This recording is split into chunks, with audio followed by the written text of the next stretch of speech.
সরকারি কর্মচারীদের অবসরে যাবার 15 বছর পর্যন্ত পেনশন থেকে কমিউটেড মূল্য পুনরুদ্ধার করার রীতি থাকলেও অনেক রাজ্যে আদালতের রায়ে সেই সময়সীমা কমিয়ে আনা হচ্ছে 10 বছরে। স্বাভাবিক কারণেই এতে করে বার্ধক্যের সময় অনেকটাই রিলিফ পাচ্ছেন অবসরপ্রাপ্ত কর্মচারীরা।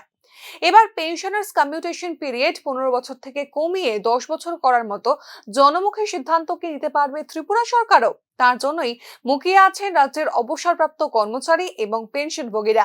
জীবনের সবচেয়ে গুরুত্বপূর্ণ সময় সরকারের জন্য কাজ করে বার্ধক্যের দোরগোড়ায় এসে অবসরে আসেন কর্মচারীরা।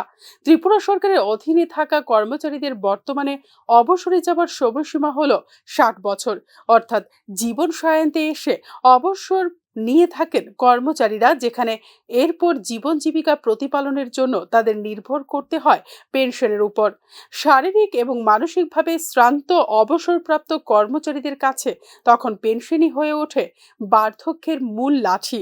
তবে পেনশনের ক্ষেত্রে সরকারের কমিউটেড মূল্যের পুনরুদ্ধারের বিষয়টি জীবন সায়ান্নে এসে অনেক সময়ই জীবন জীবিকা প্রতিপালনে বেকায়দায় ফেলছে অবসরে যাওয়া সরকারি কর্মচারীদের। তাও 1 বা 2 বছর নয়, লম্বা প্রায় 15 বছর পর্যন্ত সুদ সমেত কমিউটেড মূল্য আদায় করা হয় অবসরপ্রাপ্ত সরকারি কর্মচারীদের পেনশন থেকে। পেনশনের সীমিত অর্থ থেকে সুদ সমেত কমিউটেড মানি আদায়, আর তাও আবার দীর্ঘ 15 বছর পর্যন্ত।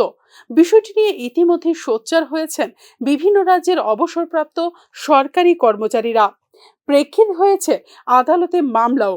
সম্প্রতি পাঞ্জাব এবং হরিয়ানা হাইকোর্ট এক রায়ে অবসরপ্রাপ্ত কর্মচারীদের কাছ থেকে কমিউটেড মূল্য আদায়ের সময়সীমা 15 বছর থেকে হ্রাস করে তা 10 বছর করার জন্য নির্দেশ দিয়েছে হরিয়ানা সরকারকে।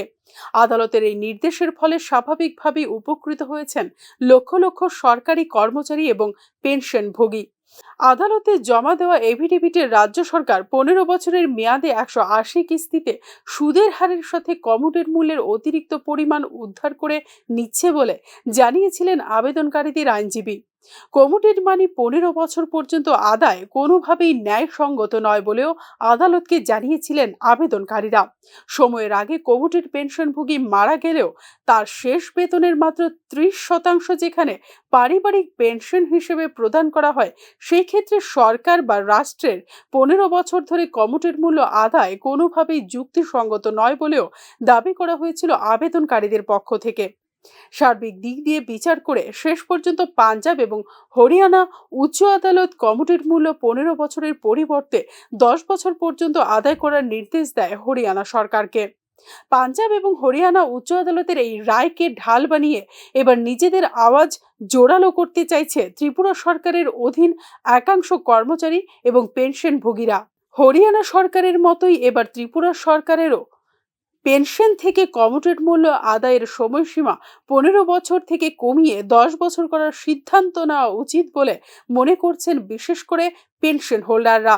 রাজ্যের আপামর কর্মচারী এবং পেনশন প্রাপকদের বৃহত্তর স্বার্থে এবার ত্রিপুরা সরকারও কি পারবে এই ধরনের সিদ্ধান্ত নিতে? তাই এখন লাখ টাকার প্রশ্ন। Bureau report, news now.